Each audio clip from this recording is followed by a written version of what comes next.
Welcome to Shiny Holmes. ഞാൻ ഷൈൻസി ചിന്നൻ. നമ്മൾ ഇന്ന് ഇവിടെ കാണാൻ പോകുന്നത്, അല്ലെങ്കിൽ നമ്മൾ ഇപ്പോൾ ചെയ്തുകൊണ്ടിരിക്കുന്നത്, സബിൻ മരുതയൂർ അവർക്ക് വേണ്ടിയുള്ളൊരു വീടാണ്. അതായത് അതൊരു കോവിഡ്, അതേപോലെ തന്നെ പ്രളയം, ഇതിനൊക്കെ അതിജീവിച്ച് അതിൻ്റെ ഇടയിലായിരുന്നു നമ്മൾ ഇതിൻ്റെയൊക്കെ വർക്ക് നടന്നുകൊണ്ടിരുന്നത്. ഇതിൽ ഈ വീടിൻ്റെ ഒരു പ്രത്യേകത എന്ന് പറയുന്നത് ഹോംവർക്ക് ചെയ്തൊരു വീടാണ്. അതായത് ഓണർ തന്നെ നന്നായി ഹോംവർക്ക് ചെയ്തൊരു വീടാണ്. ഈ ഹോംവർക്ക് ചെയ്യുക എന്ന് പറയുന്നത് ഓരോ ഓണർക്കും, അതായത് ഓരോ ഉടമസ്ഥനും എന്തൊക്കെ ആവശ്യങ്ങളുണ്ട് എന്ന് നേരത്തെ തന്നെ കണ്ടറിഞ്ഞ് അവരുടെ ആവശ്യങ്ങൾക്ക് അനുസരിച്ചിട്ട് വേണം ഒരു വീട് ഡിസൈൻ ചെയ്യാൻ. നിങ്ങളെ പോലുള്ളവരുടെ ഡ്യൂട്ടി എന്ന് പറയുന്നത് അവരുടെ ആഗ്രഹങ്ങളിലേക്ക് എത്തിച്ചു കൊടുക്കുക എന്നത് മാത്രമാണ്. അപ്പോൾ ഒരു വീട് പണിയുന്നതിന് മുൻപ് വേണ്ടത് ഓരോ ആളുകൾക്കും എത്ര കപ്പാസിറ്റി വേണം, എന്തൊക്കെ സൗകര്യങ്ങൾ വേണം, എത്ര സ്ക്വയർ ഫീറ്റ് വേണം, അതെല്ലാം നേരത്തെ കൂട്ടി കണ്ടറിഞ്ഞ് എത്ര രൂപ നമുക്ക് എക്സ്പെൻസ് അതിനകത്ത് ചിലവാക്കാൻ പറ്റും, അതിനെല്ലാം ബേസ് ചെയ്തിട്ട് വേണം നമ്മൾ ഒരു വീട് ഡിസൈൻ ചെയ്യാൻ വേണ്ടി. അതായത് എപ്പോഴും നമ്മളൊരു വീട് ഡിസൈൻ ചെയ്യുന്ന സമയത്ത് ഒരു 10 വർഷം, അതായത് ഒരു വ്യക്തിയുടെ ഒരു 10 വർഷത്തെ എഫേർട്ടിന്റെ ഫലമാണ് ചുരുങ്ങിയത് ഒരു വീടിന്റെ വേണ്ടിയുള്ള നമ്മൾ എക്സ്പെൻസ് ചിലവാക്കുന്നത്. അപ്പോൾ ആ ഒരു 10 വർഷം എന്ന് പറയുമ്പോൾ ചെറിയ നിസ്സാരമായ ഒരു എമൗണ്ട് ഒന്നുമല്ല. അപ്പോൾ ആ എമൗണ്ടിനെ നമ്മൾ എങ്ങനെ യൂട്ടിലൈസ് ചെയ്യണം, അത് വളരെ ഇമ്പോർട്ടൻ്റ് ആണ്. ശരിക്കും പ്രോപ്പറായിട്ട് ചെയ്യുമ്പോൾ ഒരു ആർക്കിടെക്റ്റിനെയോ അല്ലെങ്കിൽ എഞ്ചിനീയറെ എല്ലാം കണ്ടെത്തി അവരെ വെച്ച് ചെയ്യിപ്പിച്ചാൽ കഴിഞ്ഞാൽ ഒരുപാട് കാര്യങ്ങൾ നമുക്ക് സോൾവ് ചെയ്യാൻ പറ്റും. കാരണം അവരുടെ എക്സ്പീരിയൻസ് എന്ന് പറയുന്നത് പല പല വീടുകൾ ചെയ്തിട്ടുള്ള എക്സ്പീരിയൻസ് ആയിരിക്കും. ഇത് ആദ്യമായിട്ടൊരു വീട് ചെയ്യുമ്പോൾ അതിനകത്ത് വരാൻ പറ്റാവുന്ന കുറേ കുഴപ്പങ്ങൾ നേരിടുമ്പോഴായിരിക്കും മനസ്സിലാവുക ഇന്ന പ്രശ്നങ്ങളൊക്കെ അതിനകത്ത് ഉണ്ടായിരുന്നു എന്ന്. അപ്പൊ അതിനു വേണ്ടി പ്രധാനമായിട്ട് നമ്മൾ പ്ലാനിങ് സ്റ്റേജ് മുതലേ നമ്മൾ അതിനകത്ത് പ്രിപ്പയർ ആയി വരണം. ഒരു ഓണറെ സംബന്ധിച്ച് കുറെ കാര്യങ്ങൾ നമുക്ക് കൺവേ ചെയ്ത് കൊടുക്കാൻ പറ്റും ഈ ഡിസൈൻ ചെയ്യുന്ന ആളുകളുടെ അടുത്ത്. അപ്പോൾ അതിനെ നന്നായിട്ട് കൺവേ ചെയ്യുന്തോറും അത്രയും നല്ലൊരു റിസൾട്ട് കിട്ടും. അതായത് സെൽഫായിട്ടൊന്ന് സ്റ്റഡി ചെയ്ത്, ഫാമിലി ആയിട്ടെല്ലാം സ്റ്റഡി ചെയ്ത് നമുക്ക് എന്ത് വേണം, ആ വേണ്ട സംഭവങ്ങൾ ഒരു ആർക്കിടെക്റ്റിന്റെ അടുത്തോ ഒരു എഞ്ചിനീയറുടെ അടുത്തോ എല്ലാം സംസാരിക്കുമ്പോഴായിരിക്കും അയാൾക്ക് മനസ്സിലാവും ഇയാൾക്ക് എന്താ വേണ്ടതെന്നുള്ളത്. അയാളുടെ ബഡ്ജറ്റ്, അയാൾക്ക് ആവശ്യങ്ങൾ, അയാളുടെ സൗകര്യങ്ങൾ, അത് അവർ ഒന്നും കൂടി സ്ഫുടം ചെയ്തെടുക്കും എന്ത് വേണം എന്നുള്ളത്. അപ്പോൾ അങ്ങനെ ചെയ്തു കഴിഞ്ഞാൽ വളരെ ചുരുങ്ങിയ റിവിഷൻസ് കൊണ്ട് നമുക്ക് എല്ലാ കാര്യങ്ങളും മനസ്സിലാക്കാൻ പറ്റും. ഒരു ഓണറെ സംബന്ധിച്ച് ചിലപ്പോൾ അത് പ്രകടിപ്പിക്കാൻ പറ്റാത്തൊരവസ്ഥ ഉണ്ടായിരിക്കും.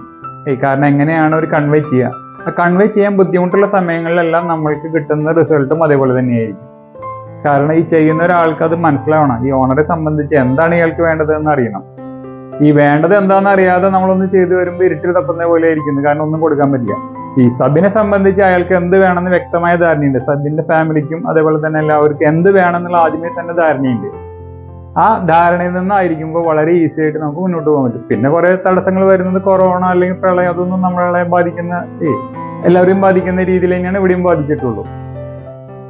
പിന്നെ ഇതിന്റെ വേറൊരു ബിൽഡിങ്ങിന്റെ ഒരു പ്രത്യേകത എന്ന് പറയുന്നത് ഇതൊരു ഫ്രെയിംഡ് സ്ട്രക്ചറാണ് ചെയ്തിരിക്കുന്നത്. അതായത് ഫുട്ടിങ്, കോളം, അതേപോലെ തന്നെ പ്ലിന്ത് ബീം, അങ്ങനെ രീതിയിൽ നമ്മളൊരു ഫ്രെയിംഡ് സ്ട്രക്ചറായിട്ടാണ് ചെയ്തിരിക്കുന്നത്. അപ്പൊ അതുകൊണ്ട് നമുക്ക് സ്ട്രെങ്തിനെ സംബന്ധിച്ചും അതുപോലെ തന്നെ പ്രളയം വന്നാലും ഈ ഇതൊന്നും വന്നാലും നമ്മളതിനെ ബാധിക്കില്ല.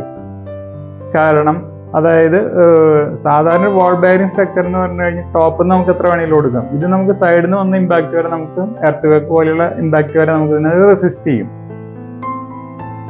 അപ്പോൾ അത് ഈ രീതിയിൽ കൺസ്ട്രക്ഷൻ ടെക്നിക്കിൽ അത് നമ്മളത് യൂസ് ചെയ്യാൻ കാരണം ആ ഏരിയ വളരെ ഒരു വാട്ടർ ലോഗഡ് ഏരിയ ആയിരുന്നു.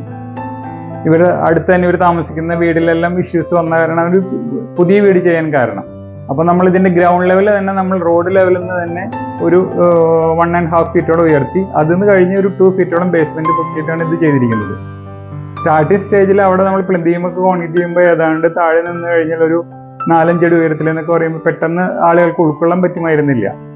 പക്ഷെ ഇപ്പോൾ വീട് പണിയെല്ലാം കഴിഞ്ഞപ്പോൾ വളരെ ഹാപ്പിയാണ്. കാരണം ഇത്രയെങ്കിലും ഇതില്ലെങ്കിൽ തന്നെ കാണാൻ മോശമാകുമായിരുന്നു. കാരണം ഈ റോഡിന്റെ ലെവലിൽ നിന്നും പ്ലോട്ട് താഴ്ന്നിട്ട് കിടന്നിരുന്ന പ്ലോട്ടായിരുന്നു. കാരണം ഇപ്പോഴും അങ്ങനെ തന്നെയായിരിക്കും. കാരണം റോഡ് പണി ഇങ്ങനെ നടക്കും തോറും നമ്മുടെ ഈ പ്ലോട്ടിന്റെ ഈ ലെവല് നമ്മളെ ബേസിക് ഇത് താഴെ പോവും, റോഡ് ഉയർന്നു വരും. പക്ഷെ നമ്മളൊരു 10-20 വർഷത്തേക്ക് മുൻകൂട്ടി കണ്ടുള്ള രീതിയിൽ വേണം അത് ലെവൽ സെറ്റ് ചെയ്യാൻ. അപ്പൊ അതെല്ലാം നമുക്ക് ഇതിനകത്ത് വളരെ വളരെ അഡ്വാൻറ്റേജ് ആയിട്ട് മാറിയിട്ടുണ്ടായിരുന്നു. അതേപോലെ തന്നെ ബേസ്മെന്റിന്റെ ഹൈറ്റ് വളരെ ഇമ്പോർട്ടൻ്റ് ആയിരുന്നു. ഈ രീതിയിൽ കൊടുക്കുന്നത്. ഈ വീടിൻ്റെ ജോലിക്കാർ, അതായത് വർക്കേഴ്സ്, കോൺട്രാക്ടർമാരെല്ലാം അതാത് ആ ഏരിയയിൽ നിന്നുള്ളവർ തന്നെയായിരുന്നു. കാരണം എല്ലാ ഏരിയകളിലും നല്ല നല്ല വർക്കേഴ്സ് ഉണ്ടായിരിക്കും. പക്ഷെ അവരെ ഒന്ന് കോർഡിനേറ്റ് ചെയ്യുന്നതിന് ചെറിയൊരു ഡയറക്ഷൻസ് മാത്രം മതി. അവർ വളരെ നന്നായിട്ട് പെർഫോം ചെയ്യും. അവരെ സംബന്ധിച്ച് ഇങ്ങനെ പെർഫോം ചെയ്യാൻ പറ്റാവുന്ന ഒരു സൈറ്റ് എന്ന് പറഞ്ഞാൽ അവർ ഹാപ്പിയാണ്. കാരണം അവർ ഇതുവരെ കണ്ട് ശീലിച്ചല്ലാത്ത പല കാര്യങ്ങളായിരിക്കും നമ്മളൊന്ന് അവർക്ക് പറഞ്ഞു കൊടുക്കുന്നുണ്ടാവുക. നമ്മൾ പറയുന്നത് മുഴുവൻ വളരെ ഈസി ആയിട്ട് ചെയ്യാൻ പറ്റാവുന്ന രീതിയിലായിരിക്കും. അപ്പോൾ അതാത് ഏരിയയിലുള്ള വർക്കർമാരെ വെച്ച് ചെയ്താൽ ഒരു വളരെ അഡ്വാൻറ്റേജ് എന്ന് പറഞ്ഞാൽ നമുക്ക് കോസ്റ്റ് വൈസ് വളരെ റെഡ്യൂസ് ചെയ്യാൻ പറ്റും. കാരണം ഇവരാരും വീടെടുത്ത് താമസിക്കേണ്ട, ഫുഡ് വീട്ടിൽ നിന്ന് കഴിച്ചു വരാൻ, അങ്ങനെയുള്ള സൗകര്യങ്ങൾ വരുമ്പോൾ ഓട്ടോമാറ്റിക്കലി നമുക്ക് കോസ്റ്റ് വൈസിലും കുറയ്ക്കാൻ പറ്റും. പിന്നെ എപ്പോഴും കാണേണ്ട ആളുകളായ കാരണം ഒരു ക്വാളിറ്റി എന്നുള്ള സാധനം നന്നായി കീപ്പ് ചെയ്യുകയും ചെയ്യും. കാരണം ഇത് വീട് പണി കഴിഞ്ഞാൽ ഈ ഓണർക്ക് അവരെ കാണാൻ പറ്റും. അപ്പോൾ എന്താണ് ചെയ്തതെന്നുള്ളതൊക്കെ ചോദിക്കുമ്പോൾ അവരെ സംബന്ധിച്ചും അവർ നന്നായിട്ട് ക്വാളിറ്റി കീപ്പ് ചെയ്യും. പിന്നെ വേറൊരു അഡ്വാൻറ്റേജ് എന്ന് പറഞ്ഞാൽ ഇവരെ സംബന്ധിച്ച് ഈ ഒരു വീട് ഞങ്ങൾ ചെയ്തതാണെന്ന് പറഞ്ഞ് മറ്റുള്ളവർക്ക് കാണിക്കുന്ന ഒരു എഫക്റ്റ് എന്ന് പറഞ്ഞത് അത് വലിയൊരു അഡ്വാൻറ്റേജാണ്. അപ്പോൾ അതും അവർക്ക് നന്നായിട്ട് ഞാൻ ചെയ്തൊരു വീടാണെന്ന് പറയുമ്പോൾ അടുത്തുനിന്നുള്ള ഒരാളാണെങ്കിൽ അത് നന്നായിട്ട് പെർഫോം ചെയ്ത് നന്നായിട്ട് നമുക്ക് ഭംഗിയായിട്ടുള്ള രീതിയിൽ തന്നെ വർക്ക് ചെയ്യും, ക്വാളിറ്റിയും കീപ്പ് ചെയ്യും. അപ്പോൾ അതൊക്കെയാണ് ഈ അടുത്തുള്ള ആളുകളെ വെച്ച് ചെയ്യുമ്പോൾ ഒരു അഡ്വാൻറ്റേജ്. പിന്നെ നമ്മുടെ ഓഫീസിൽ നിന്നാണെങ്കിൽ ഒരു ഇത് ചെയ്ത് കൊടുക്കുന്നതെന്നാണെങ്കിൽ എല്ലാ ഡ്രോയിങ്സും മുന്നേ തന്നെ കൊടുക്കും, വർക്ക് ചെയ്യുന്നതിന് മുൻപ് തന്നെ. അതായത് ഒരു പ്ലാൻ ആയാലും അതിൻ്റെ എലിവേഷൻ ആയാലും, എലിവേഷൻ ചെയ്ത് കഴിഞ്ഞാൽ അതിനകത്ത് മെഷർമെൻറ്റ് ഇമ്പോർട്ടൻ്റ് ആണ്. ഈ 3D എലിവേഷൻ ചെയ്യുമ്പോൾ അതിനകത്ത് മെഷർമെൻറ്റ് കറക്റ്റ് ചെയ്തിട്ട് എടുക്കുക എന്ന് പറയുന്നത് ഇമ്പോർട്ടൻ്റ് ആണ്. കാരണം അതിനകത്ത് മെഷർമെൻറ്റ് ഉണ്ടാവില്ല. അപ്പോൾ അതിന് വേണ്ടി നമ്മൾ ക്രോസ് സെക്ഷൻസ് എടുക്കുന്നു. മിനിമം ഒരു 10-100 ക്രോസ് സെക്ഷൻ ഓരോ വീടിൻ്റെ എടുക്കും. അപ്പോൾ അതിനകത്ത് ഡൗട്ടിൻ്റെ വിഷയം വരുന്നില്ല. അതൊരു ഗ്രാഫിലാണ് സെറ്റ് ചെയ്ത് കൊടുക്കുക. അപ്പോൾ അവർക്ക് ഓരോ കഴിയും 10 സെൻറ്റിമീറ്റർ എന്ന് പറഞ്ഞാൽ അവർക്ക് പക്ക മെഷർമെൻ്റ് ആയി. അതുപോലെ തന്നെ സ്ട്രക്ചറൽ ഡീറ്റെയിൽസ്, അതായത് ഈ കോളത്തിന് എത്ര കമ്പി വേണം, ഫുട്ടിങ്ങിന് എത്ര സൈസ് വേണം, ഫുട്ടിങ്ങിൻ്റെ കമ്പി എത്ര വേണം, ബീമിന് എത്ര വേണം, അതെല്ലാതും നമ്മൾ സൈറ്റിൽ വന്നിട്ട് വായോണ്ട്, അതായത് വെർബലി പറഞ്ഞു കൊടുത്തു കഴിഞ്ഞാൽ ഒരുപാട് കൺഫ്യൂഷൻസ് ഉണ്ടാവും. ഇതെല്ലാം ബുക്കാക്കി കൊടുത്തു കഴിഞ്ഞാൽ നോ കൺഫ്യൂഷൻ. അപ്പോൾ അത് വെച്ച് നോക്കിയിട്ട് വർക്ക് ചെയ്യാൻ അവർക്കും എളുപ്പം, കാരണം നമുക്ക് കമ്മ്യൂണിക്കേറ്റ് ചെയ്യാനും വളരെ എളുപ്പമാണ്. അതേപോലെ തന്നെ ജനറൽ ഡ്രോയിങ്സ്, അതുപോലെ എല്ലാത്തിനും നമ്മൾ വെർബൽ കമ്മ്യൂണിക്കേഷന് പകരം വിത്ത് ഡ്രോയിങ് ആക്കി കൊടുത്തു കഴിഞ്ഞാൽ നോ കൺഫ്യൂഷൻ. അപ്പോൾ ഈ രീതിയിലെല്ലാം നമ്മൾ ആ സൈറ്റിൽ ഇംപ്ലിമെൻറ്റ് ചെയ്ത കാരണമായിരുന്നു ഒരു തലവേദനകളും ഇല്ലാതെ നമുക്ക് സ്മൂത്തായിട്ട് പോകാൻ പറ്റും. ഇനിയിപ്പോൾ കൊറോണ വന്ന് നിർത്തി വെച്ചു എന്ന് വിചാരിച്ചിട്ട് വേറെ വിഷയമൊന്നുമില്ല. കാരണം അത് കഴിഞ്ഞ് തുടങ്ങുമ്പോഴും നമ്മുടെ കയ്യിൽ ഡ്രോയിങ്സ് ഉണ്ട്. ഈ എഞ്ചിനീയർമാർ ആർക്കിടെക്ട്സിൻ്റെ വേറൊരു കുഴപ്പമെന്ന് പറഞ്ഞത് ടൈം കഴിഞ്ഞ് കഴിഞ്ഞ് ചിലപ്പോൾ നമ്മൾ ഡിസൈൻ ചെയ്ത ആളെന്നെ മറന്നു പോകും, ഇതെന്തൊക്കെയാണ് അവിടെ കൊടുത്തിരിക്കണേ എന്നുള്ളത്. അത് സ്വാഭാവികം, മനുഷ്യന്മാരല്ലേ. അപ്പോൾ ഡ്രോയിങ് ഉണ്ടെങ്കിൽ നമുക്ക് ഇന്ന ഭാഗത്ത് ഇന്ന ഡൗട്ട് ഉണ്ട് എന്ന് പറയുമ്പോൾ തന്നെ നമുക്കത് മറിച്ച് വെക്കാം. ഇതാണ് ഇഷ്യൂ, ഇതാണ് ഇത്ര, ഇതിൻ്റെ ഹൈറ്റൊക്കെ ഇത് വെച്ചാൽ അത് സോൾവ് ആവും. അപ്പോൾ അതാണ് ഈ ഡ്രോയിങ്ങിൻ്റെ അഡ്വാൻറ്റേജ്. വർക്കേഴ്സിനാണെങ്കിലും അത് പറയുമ്പോൾ വളരെ ഈസിയായി, കമ്മ്യൂണിക്കേഷൻ വളരെ ഈസിയായി. ഈ കമ്മ്യൂണിക്കേഷൻ ഈസി ആവുന്നതിൻ്റെ ഒരു ഈസിയസ്റ്റ് വേ ആണ് ഈ പറഞ്ഞ ഡ്രോയിങ്സ്. അത് ആദ്യമേ തന്നെ ഇത് വർക്ക് തുടങ്ങുന്നതിന് മുന്നേ പ്രിപ്പയർ ചെയ്ത് കഴിഞ്ഞാൽ ഈ കോൺട്രാക്ട് കൊടുക്കുന്ന കോൺട്രാക്ടർക്കും വളരെ ഈസി ആയിരിക്കും അത് പഠിക്കാൻ വേണ്ടിയിട്ട്. അതിനനുസരിച്ച് നമുക്ക് ഒരു കോസ്റ്റ്, അതായത് ഒരു എമൗണ്ട് പറയാൻ പറ്റും. ഇല്ലെങ്കിൽ ഒരു എലിവേഷൻ മാത്രം കണ്ടിട്ട് എമൗണ്ട് പറഞ്ഞു കഴിഞ്ഞാൽ വലിയ അബദ്ധങ്ങളായിരിക്കും. കാരണം ഇത് എത്ര പ്രൊജക്ഷൻ ഉണ്ടെന്ന് അറിയില്ല, എത്രയാണ് ഹൈറ്റ് എന്ന് അറിയില്ല.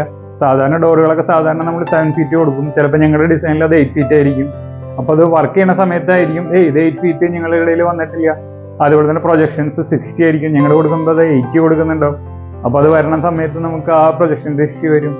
അതെല്ലാം നമുക്ക് സോൾവ് ചെയ്യണത് ഏറ്റവും നല്ല ടെക്നിക്കാണ് ഈ പറയുന്ന ഡ്രോയിങ്സും അതിൻ്റെ കമ്മ്യൂണിക്കേഷനും. ഇതെല്ലാം ഒത്തൊരുമിച്ചപ്പോഴാണ് നമുക്ക് ഇങ്ങനെ ഒരു വീട് നമുക്ക് അവിടെ ചെയ്തെടുക്കാൻ പറ്റിയത്. അത് മെയിൻ ആയിട്ട് പ്രധാനമായിട്ടും പറയേണ്ടത് എന്ന് പറയുന്നത് ഓണർമാർ നന്നായിട്ട് ഹോംവർക്ക് ചെയ്തിട്ടുണ്ടായിരുന്നു. അതിനനുസരിച്ചിട്ട് നമുക്ക് അവരുടെ അടുത്തു നിന്നുള്ള കമ്മ്യൂണിക്കേഷൻ വളരെ ഈസി ആയിരുന്നു. അത് ചെയ്യുമ്പോൾ തന്നെ നമുക്ക് കോസ്റ്റ് വൈസും നമുക്ക് റെഡ്യൂസ് ചെയ്യാൻ പറ്റും. കാരണം ചെയ്ത പണി രണ്ടാമത് ചെയ്യേണ്ട, പൊളിക്കേണ്ട ആവശ്യമില്ല, അതെല്ലാം നമുക്ക് സോൾവ് ചെയ്യാൻ പറ്റും. അപ്പം ഇങ്ങനെയൊക്കെ ഒത്തൊരുമിച്ച് ചെയ്ത് കഴിഞ്ഞാൽ നമുക്ക് മനോഹരമായിട്ടുള്ള വീടുകൾ ചെയ്യുന്നതിന് ഒരു ബുദ്ധിമുട്ടുമില്ല.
ഞാൻ ഈ പ്രൊജക്റ്റ് സ്റ്റാർട്ട് ചെയ്യുന്നത് 2018-ലാണ്. പ്രളയം വന്നപ്പോൾ എൻ്റെ പഴയ വീട്ടിലേക്ക് വെള്ളം കയറലും പ്രശ്നമൊക്കെ ആയിട്ട് ഞാൻ ഈ പ്രൊജക്റ്റിൽ വരുന്നത് തന്നെ. അപ്പോൾ ഞാൻ എൻ്റെ ഒരു ഫ്രണ്ടിൻ്റെ മുഖേനയാണ് ഞാനിത് ഷൈൻ സാറിനെ മീറ്റ് ചെയ്യുന്നത്. അപ്പോൾ ഏകദേശം 2018 ലാസ്റ്റിലാണ് ഞാൻ ഈ പ്രൊജക്റ്റ് തുടങ്ങുന്നത്. അപ്പോൾ ഞാൻ ചെറിയൊരു ഒരു പ്ലാൻ കാണിച്ചു കൊടുത്തിരുന്നു, ഫ്രണ്ട് വ്യൂ. കാരണം ഉള്ളിലത്തെ പ്ലാനല്ല, എലിവേഷൻ കാണിച്ചിരുന്നു. ഷൈൻ സാറിന് കാണിച്ചു കൊടുത്തു. ഷൈൻ സാറ് ഓക്കെ കുഴപ്പമില്ല, ഞാൻ നോക്കട്ടെ എന്ന് പറഞ്ഞിട്ട് വരച്ചിട്ട് അത് സ്ക്രീനിൽ എനിക്ക് കാണിച്ചു തന്നിരുന്നു. സ്ക്രീനിൽ കാണിച്ചു തന്നപ്പോൾ ഞാൻ കാണിച്ചതിന് അതിഗംഭീരമായിരുന്നു സംഭവം. കാരണം ഞാൻ കാണിച്ചു കൊടുത്ത് തന്നെ എത്ര ട്രിപ്പ് പറയാൻ എനിക്ക് പറ്റില്ല, അത്രയും മനോഹരമായിരുന്നു സാധനം. നമുക്ക് എൻ്റെ ഫ്രണ്ട്സിനൊക്കെ ഞാൻ കാണിച്ചപ്പോൾ അവർ പറഞ്ഞ സംഭവം കുഴപ്പമില്ല, നല്ല രസമായിട്ടുണ്ടെന്ന് പറഞ്ഞു. അങ്ങനെയാണ് ഞാൻ ഈ പ്രൊജക്റ്റ് മുന്നോട്ട് കൊണ്ടുപോകുന്നത്. ഷൈൻ സാറിന് എല്ലാ വർക്കും ചെയ്തിട്ടുള്ളത് എന്ന് വെച്ചാൽ ഇതിൻ്റെ കൺസ്ട്രക്ഷനും ഫുള്ള് പ്രൊജക്റ്റ് മൊത്തം ഷൈൻ സാറായിരുന്നു. അപ്പോൾ ഞാനിപ്പോൾ വളരെ ഹാപ്പിയാണ്, കാരണം എല്ലാവരും നല്ല അഭിപ്രായമാണ് ഇതിനെപ്പറ്റി പറഞ്ഞത്. അതിനിടയ്ക്ക് കുറേ സ്ട്രഗിൾ ചെയ്യേണ്ടി വന്നു. കൊറോണ വന്നു, പിന്നെ പ്രളയം, അതൊക്കെ കൊറോണയ്ക്ക് 1.5 വർഷം പണി സ്റ്റോപ്പ് ചെയ്തു. പിന്നെ അങ്ങനെ കുറേ പിടിച്ചിട്ട് 1.5 വർഷം കഴിഞ്ഞിട്ട് വീട് പണി കഴിഞ്ഞിട്ട് എല്ലാവരും നല്ല അഭിപ്രായമാണ് പറഞ്ഞത്. ഹാപ്പിയാണ് ശരിക്കും പറഞ്ഞത്. ഇപ്പോൾ ഷൈൻ സാറിന് ഞാൻ 3-4 പ്രൊജക്റ്റ് വേറെ കൊടുത്തിട്ടുണ്ട്. ഇപ്പോൾ എൻ്റെ തന്നെ 3 പ്രൊജക്റ്റ് നടക്കുന്നുണ്ട്. വേറെ എൻ്റെ ഫ്രണ്ട് സർക്കിളിന് ഞാൻ കൊടുത്തിട്ട് അവരെ വീട് പണി നടക്കുന്നുണ്ട്. ഇപ്പോൾ ഷൈൻ സാറിന് ചെയ്യുന്നത്. ഹാപ്പിയാണ് ശരിക്കും.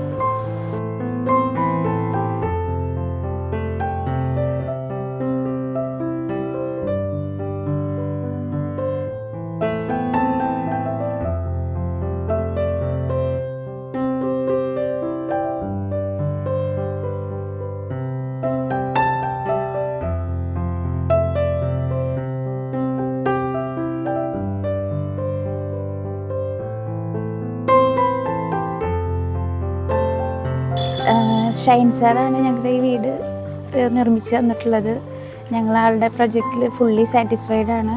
ഞങ്ങൾക്ക് താല്പര്യമുള്ള എല്ലാ രീതിയിലും ആൾ മനസ്സറിഞ്ഞ് ചെയ്തു തന്നിട്ടുണ്ട്. പിന്നെ ഈ വീട്ടിലെ ഏറ്റവും താല്പര്യമുള്ള ഞങ്ങളുടെ ഒരു സ്ഥലം എന്ന് പറഞ്ഞാൽ വർക്ക് ഏരിയ.